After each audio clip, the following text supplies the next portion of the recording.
Hi guys, this is Sona. If you are new to what's going on, I'm going to fill you in. Well, I am in a temporary residence right now because there has been a flood in my apartment. I had posted a video about it on my page, and basically I'm exhausted, guys. I had to move out with some essentials into a 2-bedroom apartment, same community, different building, while they fixed the repairs. Well, they did some moisture readings, and they had to actually remove more drywall. So I'm basically getting construction done on my apartment right now. They actually had to remove some baseboards, and luckily I thought they had to remove some ground molding, but that's what has happened. Me and my son are exhausted. We're actually back and forth between my apartment and this one that's basically a day suite, and this is reserved for emergencies. Oh my god. So as you guys can see, I'm going to flip the screen again.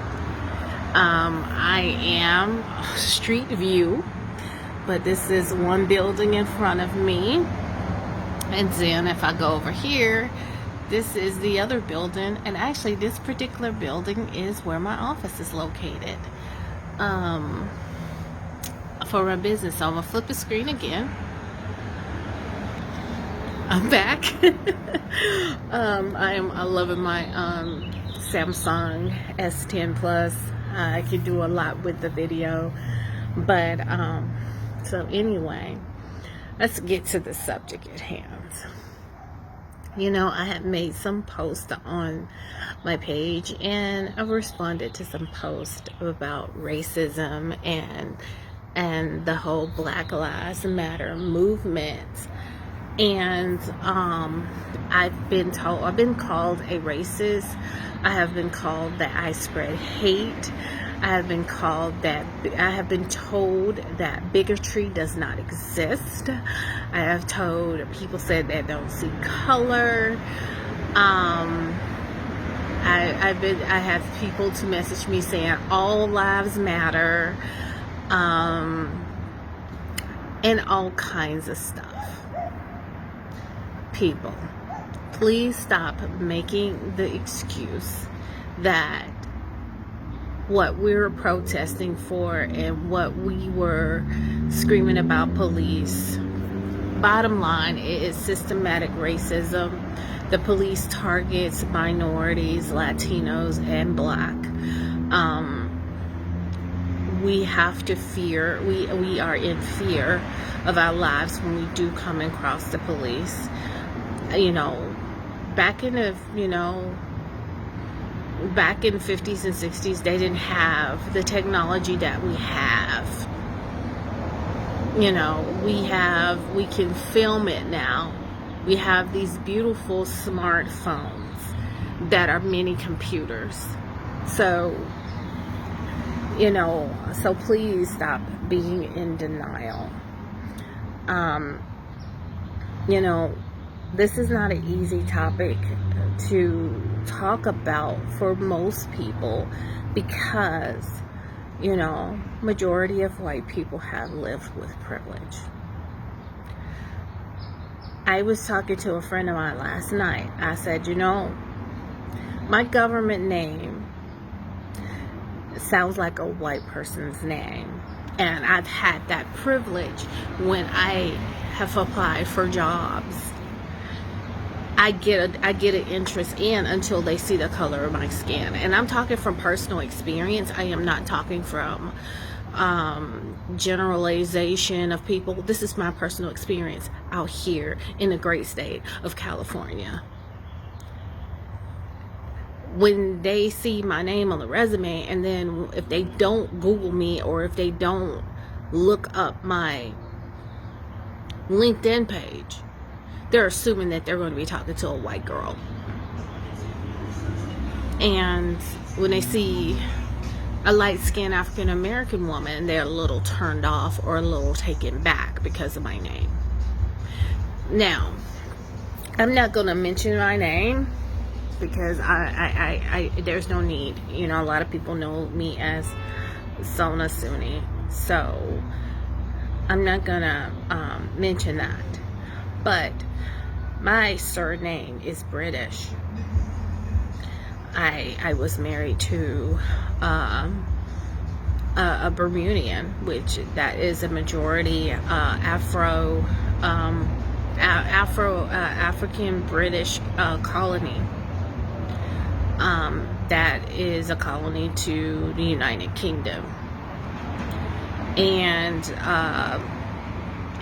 so basically it's not quite popular name here in the United States. You may have some people in Florida. Of course, my ex's family has people in Atlanta, and also they are in Canada. So, you know, I've disappointed many of white Americans that I've interviewed with, because I was not one of them when they saw me stand up for the interview. And actually they were quite disappointed, and they were quite disgusted to interview a person like me. I have been on over 100 job interviews. I've worked contract work out here in California, and the first job, permanent job that I've had out here in California was a job I got in 2018. Mind you guys, I've been here since 2011. I've had a business. I had to close my business so I could spend more time with my son. But mainly I've worked contract work, and the contract work never resulted in a permanent hiring. So, I mean, think about this. You know, white people have more access to funding. And, you know, guys, you guys probably know I have a new business in business funding. And, you know, lenders have been underlying discrimination against African Americans and Latinos when it comes to business funding. I'm just going to keep it real. Even when it comes to real estate, they will redline you. I mean, even when I came out here, people were telling me I need to move to either Santa Ana, Anaheim, Buena Park, Lake Forest. They said stay away from Irvine because it's too expensive. Now, I live in Irvine, and it's less than 2% African Americans that live in Irvine. But I found a great deal on where I live, and I love where I live. I mean, God, I just showed you. It looks like a miniature city here. But I'm saying it does. Racism does exist. It's always existed. It's just that Trump has pretty much divided the country, and he's brought this to light. Now, that's one thing he has done. He's brought it to the light. And you know what? It needs to come to light. It really, this needed to happen. Whether you like it or not, believe me, I didn't like it, because I mean, all week I've been crying. I have been bawling. I mean, I have been so angry. I have been so pissed off. And but it needed to happen, because I know me, in my almost 10 years here, I've had to turn the other cheek. I had to tone down my personality. I have had to change my hair, and I'm actually, from changing my hair, I've damaged my hair. This is the first time in California that I've worn braids, because I wasn't allowed to. They just passed the Crown Act here, so you won't be discriminated against because of your ethnic hairstyle. You know, they're saying you can't have your hair a certain color. You know, they're drag racing, guys. Oh my God, this is crazy. They love drag racing down the street. But you know, I just wanted to point that out, and I'm speaking from personal experience. Please just be open. You know, I've seen videos of people arguing with their kids, saying that, you know, African Americans in the ghetto are animals and they kill people and all that. I'm an African American woman. Do you see me toting a gun around? No. Do I kill people? No. I have 2 college degrees. I have multiple licenses, including a real estate license. I have not used my license to sell a home because no one would work with me out here because I am not white or I am not Asian. Did you hear that? No one will buy a house for me because I am not white or I am not Asian. The Chinese, which has is the highest population here in this county that I live in, they would rather have a white person to tour them around than a black person. So what does that tell you? Now, I've afforded my real estate because I've done a relocation because I know that very well, and that's been very easy, and I have been targeting people out of the state to bring them into the state. That's how I've made my money. The clients who I brought from out of state to move here to California, not in my state, who already resides in California. So what does that tell you? If you look at my business, Snowy Consulting and Media, and I've had to do this with my last business, I've had to put a white face on my website in order to get business. Once I've earned my clients' trust, yes, they spread the word around, especially about my mobile spa business. My first major client was a TV anchor in Atlanta. We did so well in the midst of her AC going out in her home. She told all her friends about us, and I did not even have to advertise. We were the real deal, and people knew it, and people wrote about my business. I have articles among articles. I even got a small article in the C Magazine in California. But when the editor of C Magazine sent me over to Lucky Magazine, the editor at Lucky Magazine, she got a treatment and she didn't even write about it. She just wanted a free treatment. So what does that tell you? But if there was a white spa, or a white mobile spa, she probably would have wrote an article about that experience. She wouldn't even return my phone calls after that experience. So what does that tell you? Honestly, what does that tell you? You know, I help anybody out of the goodness of my heart, and I've actually brought people into my home if they're abused. I didn't even know them from the first. And I'm not bragging, or I'm not, you know, bragging or saying, I've bought people a meal without saying, you know, you're hungry. You know, I've been homeless. And you know what? When I was homeless, the people of color were more apt to help me in the shelter system more than the white people. There is an organization that's called Family Promise, and basically what they do is they shelter homeless people in churches, and me and my son went through that. And we were at this Presbyterian church, and I tell you, the white people, that's a white, mainly dominant white church, they treated us with so much disrespect and so much disgust that they didn't even want us there. I got to the point where my son was so stressed out and so sick, I had to take us out of that system. I just couldn't do it anymore. I just couldn't do it.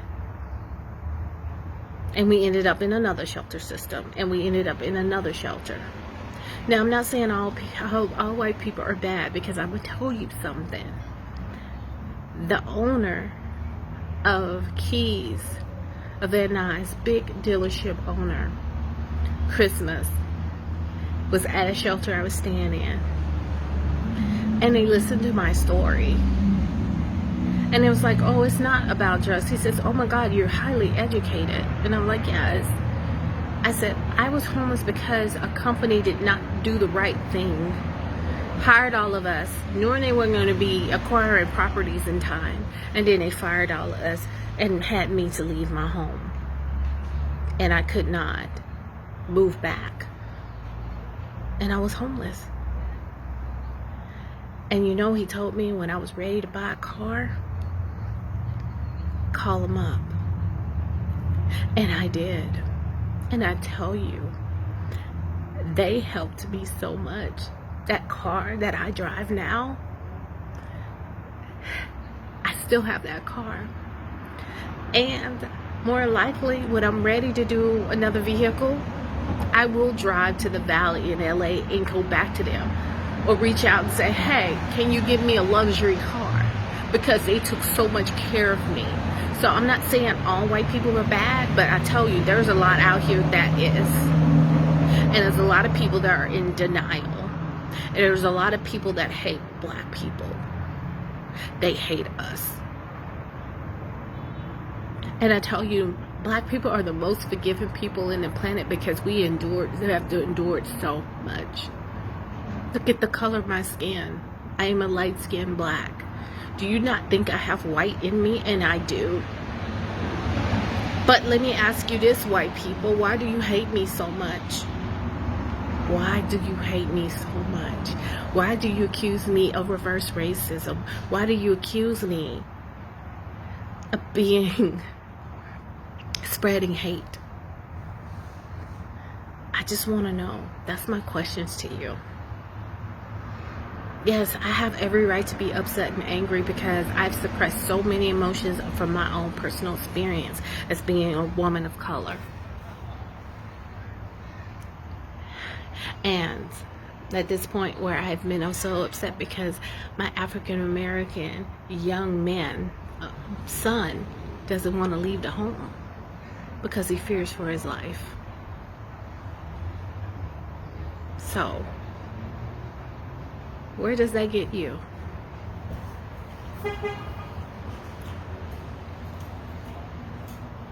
Where does it get you? Have the hard conversations. Open your mind. Yeah, it's hard. Stop saying you know it's not your fault. Your ancestors started this. It's your job to fight this and make change. You should make change in your policy, as far as contact your congresswoman, your assemblywoman of the House. Laws need to be changed to where that Constitution deems everyone equal, because there's no equality. Now, I want to address this to coaches. I have experience from coaches, white coaches, that says, oh, you need to pay me $10,000. Please realize your white clients can have more access to cash and loans than your black clients can. Remember that. Now I have to say, I do have a coach, and that particular coach's program, and I'm going to give a shout out to Tony Robbins Results Coaching. He makes it affordable for people to have coaching to everybody. He doesn't charge thousands of dollars a month. That's the reason why he's so big today. And I give a shout out to my coach, Corrine, because she calls me on my shit. But she helps me look at things a certain way. And, you know, and I love you, Corrine, girl. I love you. You my dog. But white coaches, Also, don't ask black coaches to do something for free for you. Please don't. We are not tokens. We are not. If another white coach asks you to do something for free, you more than likely won't do it. You won't say, pay me. And you ask me to do something for free, and I've done something for free for somebody. But I'm going to let you know, never again, because I know my worth. So I just wanted to put that out there, and I'm going to try to get some rest and relax. Being a little displaced, getting organized, but I already know I'm coming to a brand new apartment. Just about. They're gonna paint, and I've also decided to do a little decorating.